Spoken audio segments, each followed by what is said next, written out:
사도행전 20장입니다.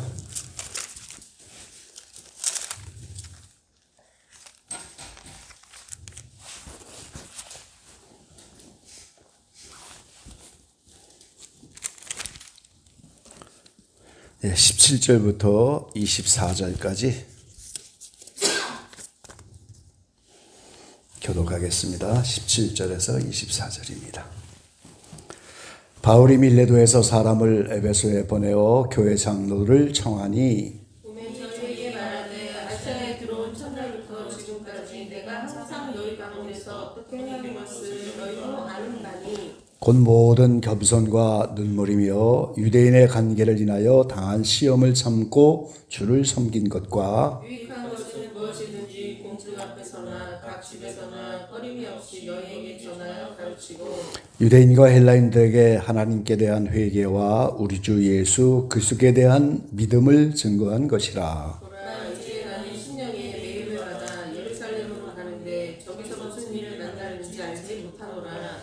오직 성령이 각성해서 내게 증거하여 결박과 환난이 나를 기다린다 하시나 나의 달려갈 길과 주 예수께 받은 사명 곧 하나님의 은혜의 복음을 증거하는 일을 마치려 하면은 나의 생명을 좀 더 귀한 것으로 여기지 아니하노라. 아멘.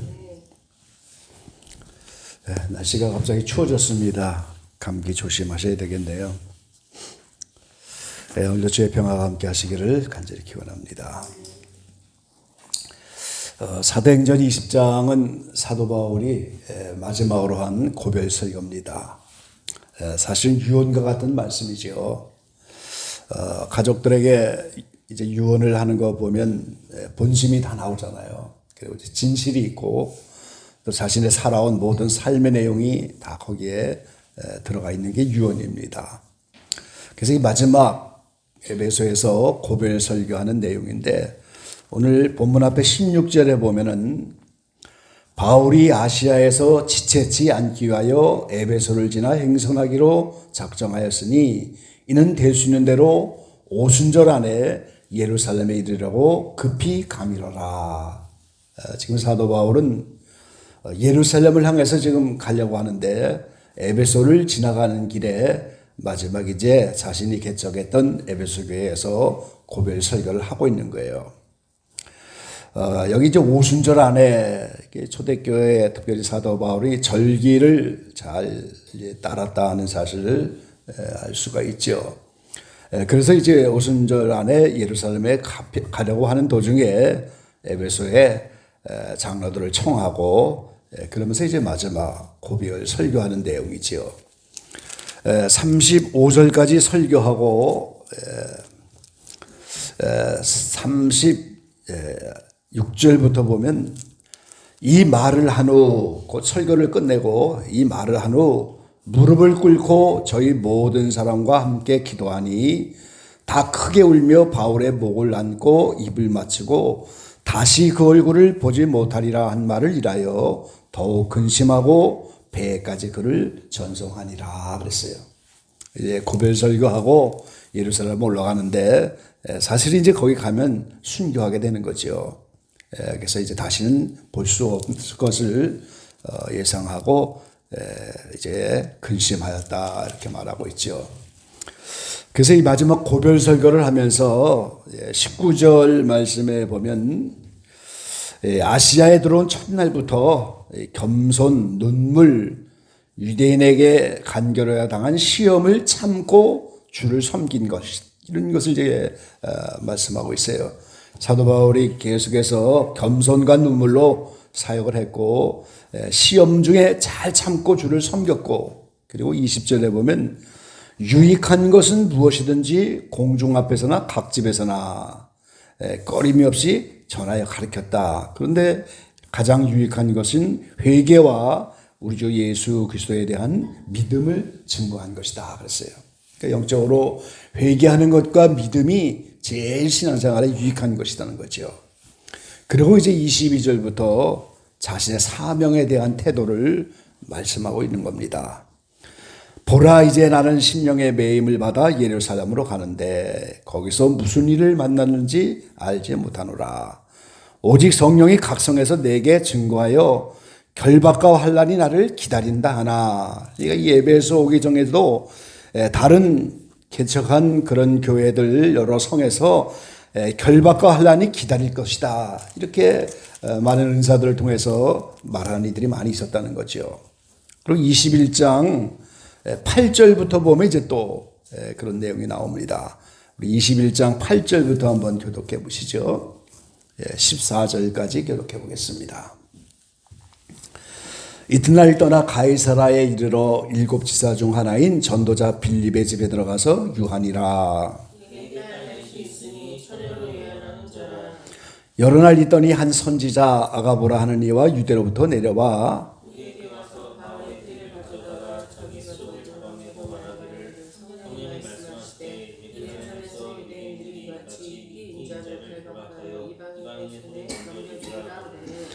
우리가 그 말을 듣고 그곳 사람들로 더불어 바울에게 예루살렘으로 올라가지 말라 권하니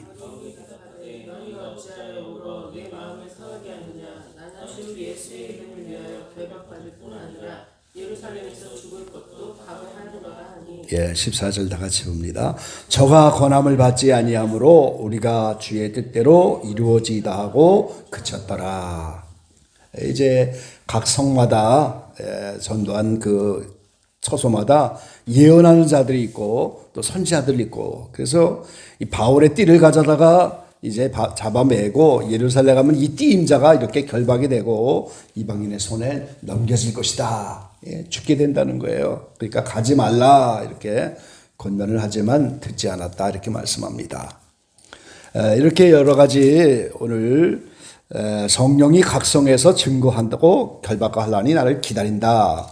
23절에 말씀하신 그 내용이 여기에 이제 에베소에 올 때까지도 그랬고 이후로 이제 또 그런 예언들이 나타나는데 거기에 대해서 24절에 자신의 사명에 대한 태도를 분명히 하고 있는 겁니다.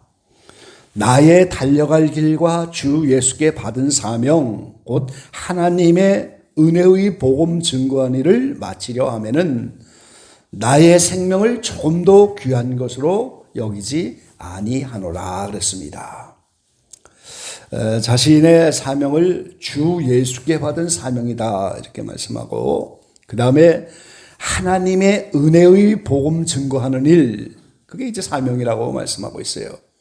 그러고 나서 그 일을 위해서는 생명을 조금 더 귀한 것으로 여기지 않는다 그랬어요. 그래서 이 하나님의 은혜의 복음 이걸 증거하는 게 사명인데 이 32절에도 보면 지금 내가 너희를 주와 및 그 은혜의 말씀께 부탁하노니 그 말씀이 너희를 능히 든든히 세우사 거룩하게 하심을 본 모든 자 가운데 기업이 있게 하시리라. 그러니까 이 주 예수 그리스도의 은혜의 복음, 그것을 은혜의 말씀 이런 말들로 표현하고 있어요. 그러니까 오늘 이 하나님이 사도 바울을 부르시고 그것도 이제 은혜로 부르셨고 또 복음 증거하는데 그 복음도 은혜의 복음이라고 이렇게 말씀하고 있는 거예요. 여기에 이제 우리가 은혜라고 하는 말을 좀 주목할 필요가 있는 거죠. 로마서 1장에 보면 사도 바울이 그렇게 표현하고 있습니다. 5절에 그로 말미암아 우리가 은혜와 사도의 직분을 받아 그 이름을 위하여 모든 이방인 중에서 믿어 순종케 하나니. 사도 바울이 받은 것은 은혜를 받았고 그 다음에 사도의 직분을 받았다 이렇게 말씀하고 있어요. 그러니까 먼저 하나님께 은혜를 받았고 그 다음에 사도의 직분도 받았는데 그것도 이제 은혜라고 말씀하고 있죠.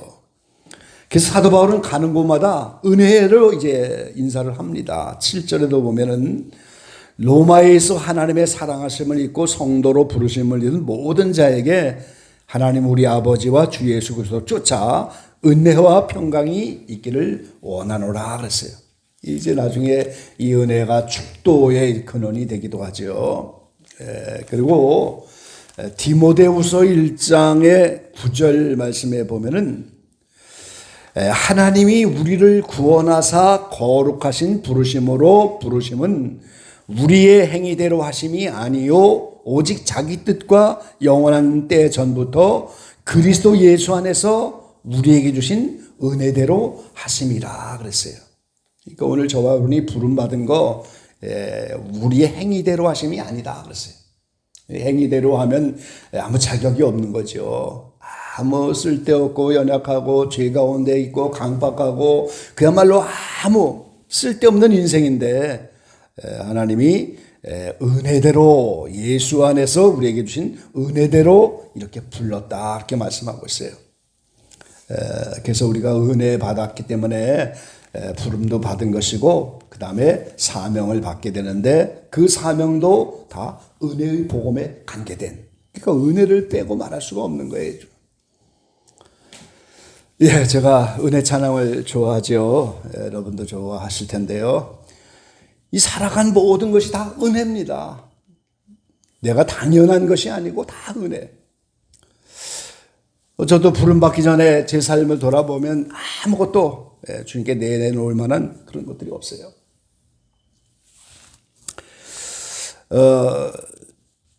저희 어머니가 저를 39살에 낳고 아버님이 42살에 낳았어요.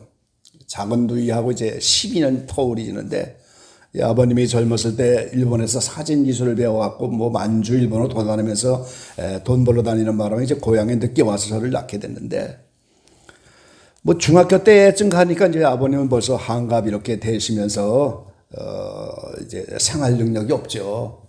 그래서 어린 시절부터 뭐 이런저런 일을 하면서 고등학교 제대로 못 가고 검정고시 보고 뭐 이러면서 이제 고생을 제가 많이 했는데 그런 자신에 대해서 어렸을 때 막 화가 나는 그런 날이 하루 있어갖고 그 집에 들어가고 무슨 일로 그 어머니 앞에서 제가 그 유리가 달린 장롱을 주먹으로 쳐갖고 부셔뜨린 그런 게 있었어요.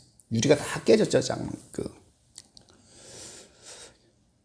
그리고 몇 년 뒤에 이제 어머니가 나중에 돌아가셨는데 그게 계속 마음에 걸려요.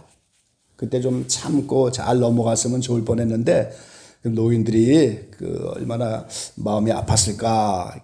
스스로 자신들은 생활 능력도 없고 어린 자녀가 이렇게 살아보려고 몸부림치다가 이제 안 되니까 막 짜증을 부리고 막 이렇게 한 건데 그게 마음에 끝내 이렇게 마음에 남아있어요.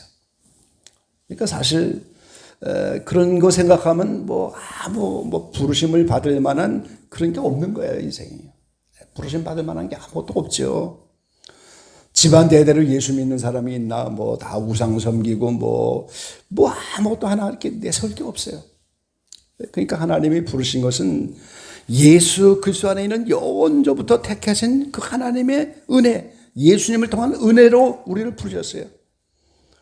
그리고 각자 부르심 받은 그대로 은혜의 복음, 은혜의 말씀, 이 은혜의 말씀이 우리를 지키고 이 사도 바울이 이제 마지막 고별 설교하면서 이 은혜의 말씀에 너희를 부탁한다. 그러니까 그 은혜의 말씀이 너희를 든든히 세우고 거룩하게 하시고 모든 기업이 은혜의 말씀을 통해서 있는 건데 그 은혜의 말씀, 은혜의 복음을 전하게 하는 그 일이 바로 은혜로 우리를 부른 거라고 그렇게 이제 말하고 있는 거예요.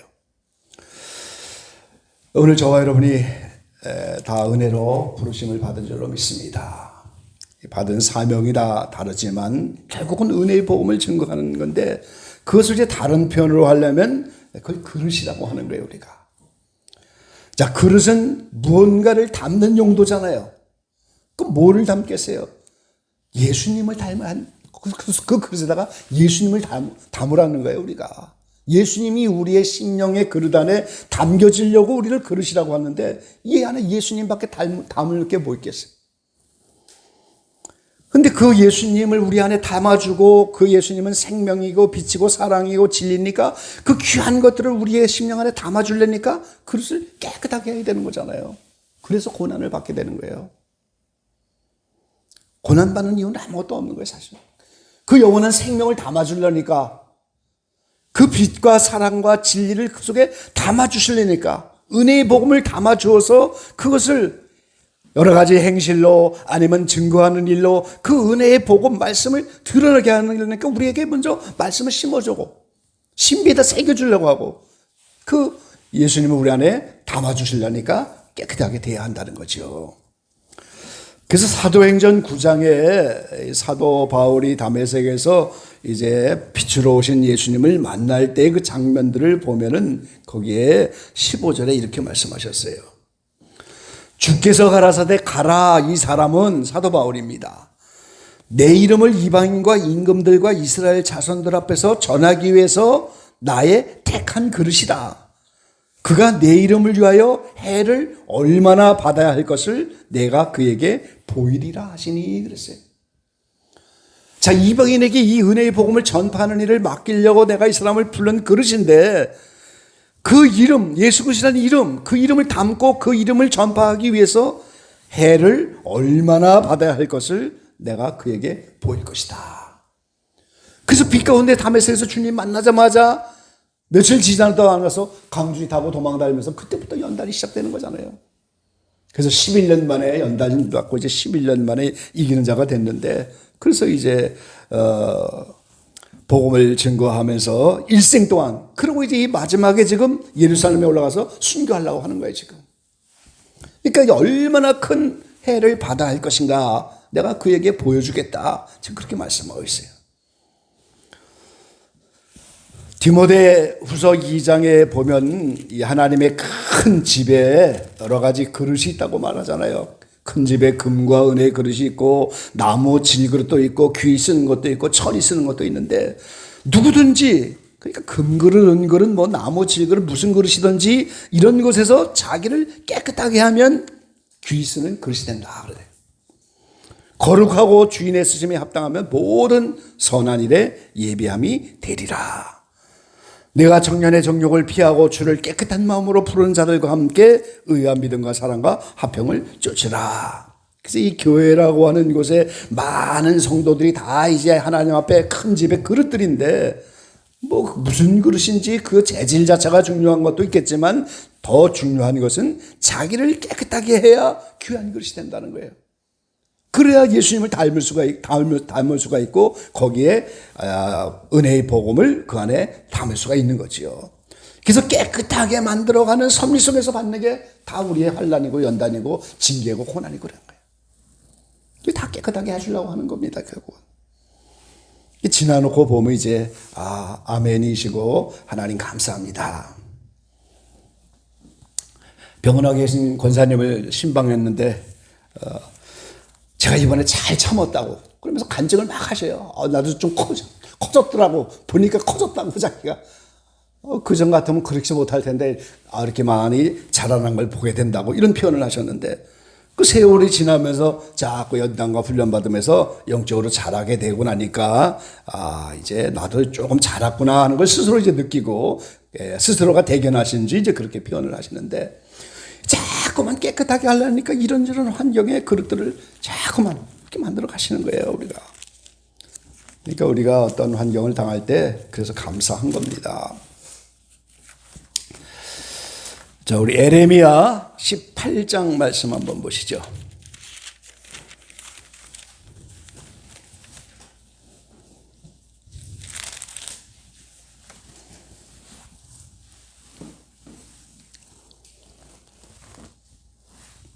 예, 18장 1절에서 12절까지 한번 교독해 보겠습니다.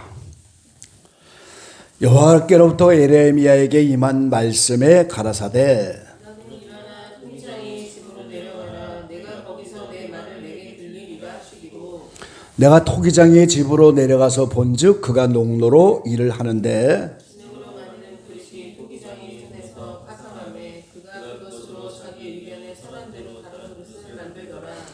때 여호와의 말씀이 내게 임하여 가라사대 나 여호와가 이르노라. 이스라엘 족속아 이 토기장이 하는 것 같이 내가 능히 너희에게 하지 못하겠느냐. 이스라엘 족속아 진흙이 토기장의 손에 있음 같이 너희가 내 손에 있느니라.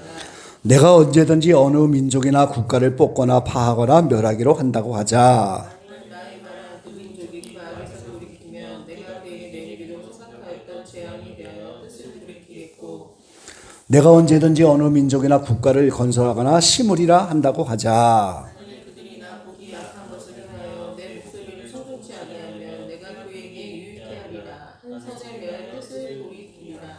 그러므로 이제 너는 유다 사람들과 예루살렘 거민들에게 말하여 이르기를 여호와의 말씀에 보라 내가 너희에게 재앙을 내리며 계책을 베풀어 너희를 치료하노니 너희는 각기 악한 길에서 돌이키며 너희 길과 행위를 선하게 하라 하셨다 하라. 그러나 그들이 말하기를 이는 헛된 말이라 우리는 우리의 교훈대로 행하며 우리는 각기 악한 마음에 강팍한 대로 행하리라 하느니라. 예, 이 하나님이 농로에서 그릇을 빚는 토기장이와 같이 이제 말씀하셨는데 그 그릇이 한 개인이 될 수도 있고 한 국가나 민족이 될 수가 있는 거예요. 근데 그들이 하나님의 말씀을 청종치 아니하고 유익하게 하려고 하는 선에 대해서 오늘 그들이 말을 듣지 않으면 그들을 이제 재앙으로 보낼 수밖에 없고 쳐버릴 수밖에 없어요. 근데 그걸 헛된 말이다 그러면서 우리가 우리의 도모대로 우리 생각대로 살겠다는 거잖아요. 악한 마음 강팍한 대로 그대로 행하리라. 그거 어떻게 되겠? 그 그릇은 그냥 깨지고 마는 거죠. 그러니까 이 어려움을 당할 때는 이 토기장에 있는 진흙 한 덩어리와 같이 하나님이 나를 지금 그릇으로 만든다 이런 생각 속에서 악에서 돌이키고 이러면 재앙에 대한 뜻을 돌이킨다고 8절을 말씀하잖아요. 하나님이 그렇게 하실 수 있는 분이라는 거예요. 주님 보시기에 악한 것을 행하고 하나님의 목소리를 청종치 아니하면 그 선을 뜻을 돌이켜서 행하지 않겠다는 거예요. 그렇지 않으면 이제 하나님이 쳐버린다 이렇게 이제 말씀하고 있죠. 그래서 다 이렇게 하나님은 그릇을 만드는 토기장애와 같이 이 깨끗하게 하려고 하고 빚어가는 섭리 속에서 이렇게 하는 건데 우리가 그걸 잘 깨달아야죠. 그런 의미에서 이제 대한민국은 현실상 악을 버리고 하나님의 말씀에 청종하면서 그동안 뭐 하나님의 말씀에 대해서 이제 우상을 뭐 만들어 놓고 섬긴 건 아니지만 여러 가지 세상적이고 정욕적이고 기복적인 그런 것에 빠졌던 교회의 모습들 회개하면서 새롭게 되어야 됩니다. 그래야 이제 한국이 새로워지고 하나님 보시기 아름다운 것으로 준비가 되는 거죠. 예, 우리 각자가 그릇됨을 알고 오늘 예수 그리스도를 닮아가고 우리 앞에 어떤 환난과 결박이 기다려도 우리의 달려갈 길 또 우리에게 받은 사명을 감당하려고 하는 그런 태도에 대해서 우리 확신을 가지고 가야 됩니다. 지금은 별로 그런 일이 없지만 저희 교단은 초창기에 주님이 곧 오실 줄 믿고 예수님을 닮아보려고 하는 몸부림이 대단했었어요. 어떤 여자 목사님은 그 당시 전도사님이었을 텐데 여자 목사님은 예수님 같이 똑같이 해본다고 신포도주가 예수님을 마셨잖아요. 마지막에 빈초산을 들이켰어요. 그냥 무모한 짓이죠. 사실 밤새도록 누워서 자지 않는 훈련하면서 몇 년을 지난 분도 있고요.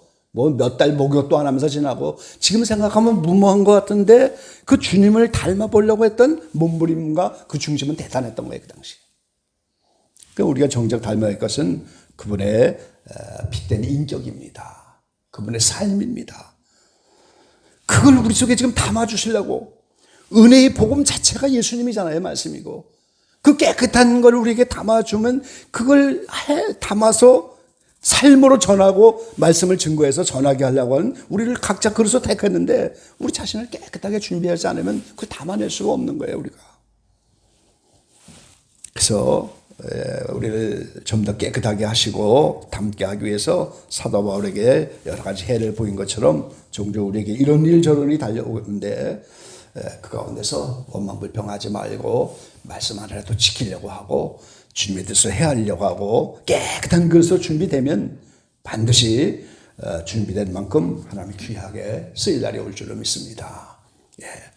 은혜 복음 잘 깨달으시고 담으시고 부르심 받은 것 자체가 은혜고 이후로 살아가는 모든 것들 지금까지 은혜로 산 것처럼 남은 생에도 은혜로 살아감을 믿고 은혜를 다시 한번 청하고 주님께 나가는 저와 여러분 되시기를 간절히 기원합니다. 기도하겠습니다. 아버지 감사합니다. 하나님의 은혜가 아니면 이 모진 인생 어떻게 주님을 알고 하나님의 자녀가 됐겠습니까?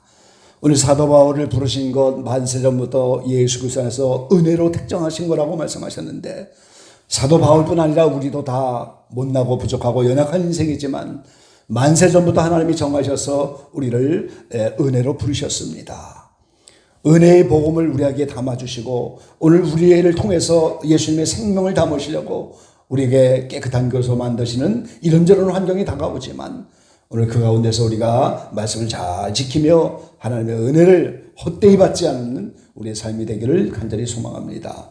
하나님 지금도 이 대한민국이라고 하는 것을 빚으셔 나가는데 우리를 민족적으로 회개하는 역사가 있게 하시고 여러 가지 우상과 정욕에 빠진 이 한국교회가 새롭게 되는 은혜의 역사를 나타내 주시기를 간절히 소망합니다. 의지에 부족한 그릇이지만 우리 자신의 그릇을 깨끗하게 하여 주님 자신을 우리 안에 담고 은혜의 복음을 우리 안에 담아서 가는 곳곳마다 은혜의 복음이 증거되고 우리의 삶 자체가 은혜로 드러나는 그런 삶으로 증언될 수 있는 우리 모두가 되게 도와주십시오. 이 밤에도 합심하여 기도할 때 우리 모두를 다시 한번 은혜로 채워주시고 이 모든 환경에서 승리하고 새로운 그릇으로 빚어지는 우리 모두가 되게 축복해 주십시오. 멀리 출타한 분들 또 기억해 주셔서 오가는 발걸음 기억해 주시고 무사히 기쁨으로 제하는 귀한 시간 되게 도와주시고 주의 전에 속한 모든 어린 영혼의 일까지 주님 다 지켜서 은혜로만 이 교회가 진행되게 도와주시고 은혜로 점점 강성해지는 성체계 될 수 있도록 축복해 주십시오. 예수님의 이름으로 감사하며 기도하옵나이다. 아멘.